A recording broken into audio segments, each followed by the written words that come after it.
Sabi na kanako, payo na lang kasi sabi na, weng, sabi na, anyamin na siya kanako yung daray. Uli ba lang natin masakit masakit siya yung masakit siya yung masakit siya yung daraw. Isungatin ko nga lang sa call or kay message siya pa kanyan. Kakaro ko sa ito so minang siya daray, pero ako din ang sinabi kanako, weng, magpanggang try kay daraw, sabi na kanako. Tapos, daran-daran kayo yung nilelay, iyapo ko, imana, inang. At nagsakit, bago kitang na rin metong kaima, yung anak nang mawawala. Itang sobra kasakit na pati ako mga pagagawa ko inang, pero aliku, kapakit na may dito quick ng morasing. So, ito, kwakalimon lunchtime. At sobrang iyapo ko, imana. Sabi na kanako, dili, sabi na, nangyari ko yung Rosie, sabi ko. Kasi sinabi ng tara ko na magpakilala ko yung tara ko.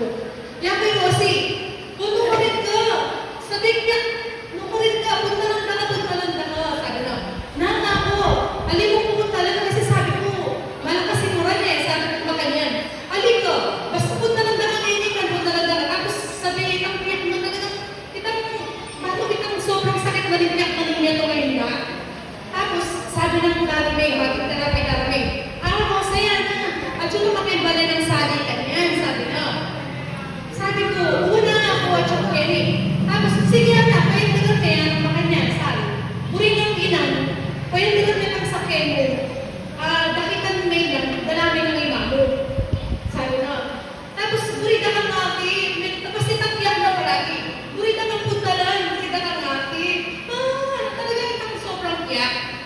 So, kitang di Darame, siguro maluwag kami kasasabi, puro siya magkakita na balanaya ko yung Darame Rosie, pero lalo na ng sarili na ginagay yung pag-local, sabi na lumay kay Rosie. Kita kasi, itang attachment na rin metong na inda, yung metong anak, itang enyalo ko, i-apo ko din kahit makalimon nyo sometimes ay nanak na kilalo. Pero ipagtakan ko talaga, itang attachment na rin metong na inda, yung metong anak. Ang enyalo ko, anak ang Darame, anak ko kang Rosie, kung takong yun kang Rosie, sabi na. So, sinubra yan, sabi ng Dara, paano mo ba yung anak, wala yung daw kikakinang, marinay mo pa rin si Pikhang Bale, pagkabalatan yung nangulo, sabi ng makanyan. Tapos, alin na anak, sabi ng Rosie, oy ka, anak, magpay na mo yung kakalo, kasi mapagal niya pa iba't kayo hospital. Kapag niya rin sali, sabi ng makanyan. Tapos, so, may huli Dara Rosie, nagpay pinang. Sabi ng anak ng Dara Rosie, uy ka na. Pati kung sabihan kayo, sabi na. Kasi sinabi ng inang anak ko, Dara Rosie na, magbabayan kayo. Sabi ng makanyan. Tapos may inabot ko. Sabi na kapilang Dara ko, nabot mo, basta palagi ang magbabayan Rosie kayo. O di nga, bakit na? Anyakit na kiyang sabi na, kasi magbabayan anak na kayo. Sabi ng makanyan. Itang instinct na makalita, di ba? Itong anak niya, hindi mo niya kayo. Masakit, sobrang masakit ang niyak na nga po. Kung na-explain, basta yung palubo mo, itang attachment na rin meron ngayon ka, na mas kinipay nga kasabi na mag-pay itong yaman ng anak mo, alin mo nga yung salitang parang damanak kayo puso na. Kasi ang anak na yung anak na, magbabay na kayo. So, o ito, sinerte ko kayo na bistak manalay Maria ko, to be honest, ito po rin pabalo ng ako ko na may wala yung kayang anak, papa ito na, no? Sinerte mo, palagay ko meron yung something experience na i-share na kayo, hindi naman kaya katabo kayo. Matsura kayo may relasyon ni mamo or may pagkuha mo. Itang ulit mo kayo para ang share ka mo na normal mo kayo may mga pamilya. Minsan na nila may kasuntura yung anak ang kopay kay namin. Pero ito ang gabang lalo ng gawa mo sa ating kasabihan, di ba? Yung kasabihan na sabi niya, yung anak natitiis ang magulang. Pero yung magulang, sabi niya, kahit gano'n pakasama ang ginawa ng anak, hindi natitiis ng magulang ang anak, ang ina pa ang malapit sa iyo para, alam mo yun, para sabihin, iparamdam niya sa iyo na, okay lang anak. Alam mo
magulang mo.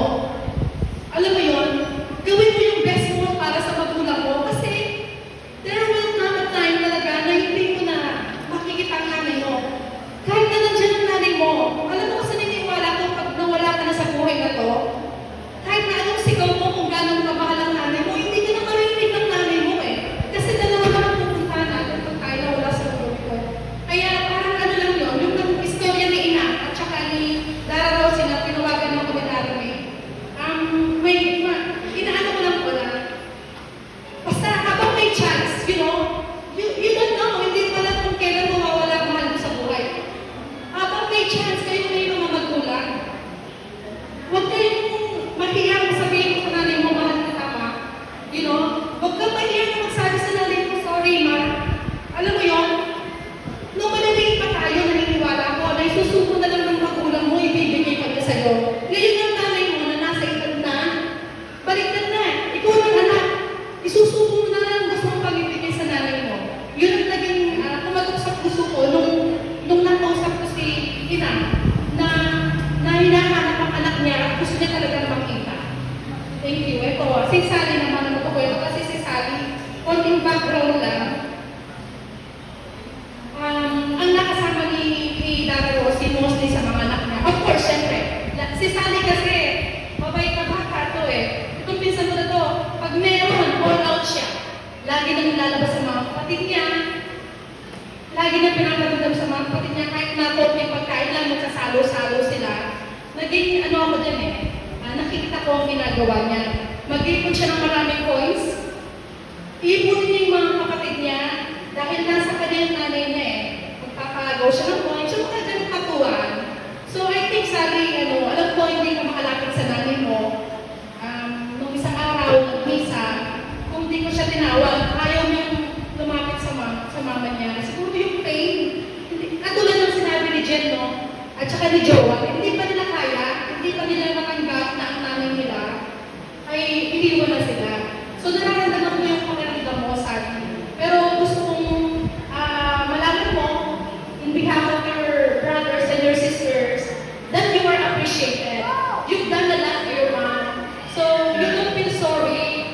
Tapos, nakita ko, yung buhay na meron ka, i-share mo sa mga kapatid mo eh. Yun, alam ko na may mismo mami mo kasi kasama ka niya palagi, no? Tsaka yung kapatid niya. Siguro. You've done a lot for your mom. So, you don't feel sorry. Okay, gusto ko lang na, I know hindi mo kaya tumayo eh. Nang isang araw ko siya palaging niya, kaya niya na lumapit sa mama niya. Hindi niya kaya. Isa pa, nung first na magkasal kang mama mo, isinend mo sa akin yung video eh. Ang ayos-ayos niya. Normal lang. Nanonood ba kayo nun? Nanonood kayo? Nanonood silang mag-iinakit yung buko niya. Bigla na nawalan siya ng malay. Nakita ko yung ilang ng yung isang anak. Hinalo ko. Sabi mo, diba? Dito, parang timeline na karag medyo bisay kami sakit ng tara. So, parang sabi dito na yan, alam ba 2 months? 2 months? 3 months? Yung nangyari ngayon. Ito si Sally. Ito marami kong kwento ng pinsan ko na to kasi ito talaga yung kasama niya sa bahay eh. Okay, malakas ang loob mo niyan kasi ito mo. Nandyan siya eh.